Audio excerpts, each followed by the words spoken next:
There is an amazing, unprecedented event that occurred in world history called the incarnation.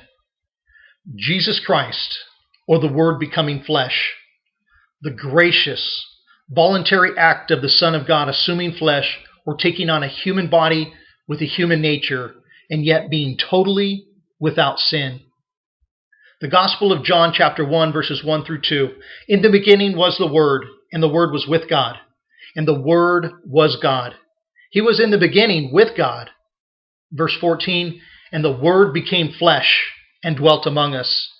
And we have seen His glory, glory as of the only Son from the Father, full of grace and truth. This epic, glorious event included a miraculous conception and a virgin birth. It's crucial for a person to understand this event didn't lower the divine nature of Christ in any way. Matthew chapter 1 verse 23 confirms it like this.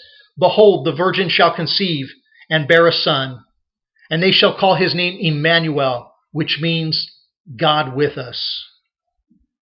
According to Scripture, the Word, or Jesus Christ, had to come in the flesh. He was sent in the flesh, suffered in the flesh, died in the flesh, and He made reconciliation for sinners back to the Father, all in His flesh. Paul states this extraordinary truth like this in 1 Timothy chapter 3 verse 16. And without controversy, great is the mystery of godliness.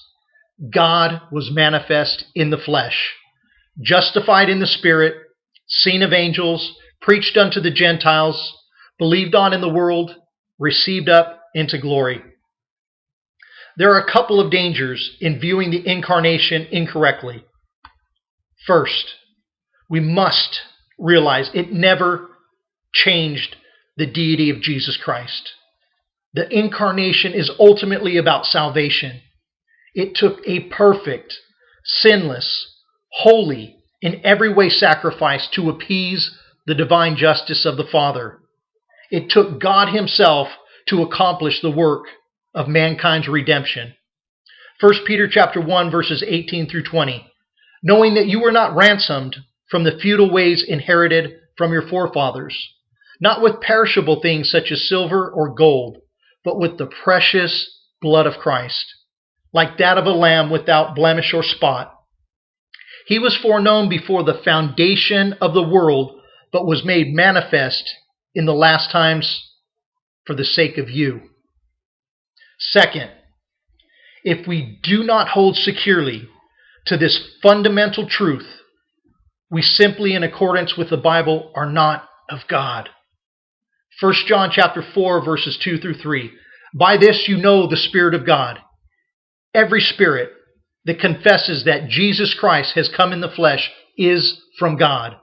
And every spirit that does not confess Jesus is not from God.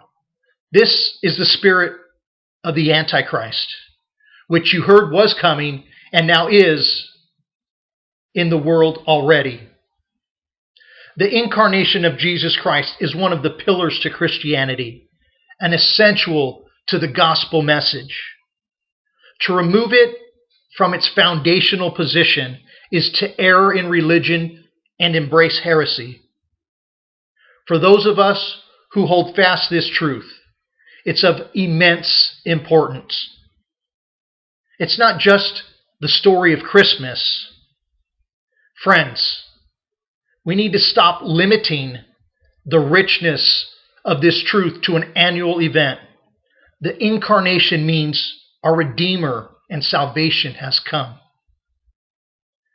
That's the unprecedented event of the incarnation of Jesus Christ, the Word becoming flesh, and that's to be celebrated daily.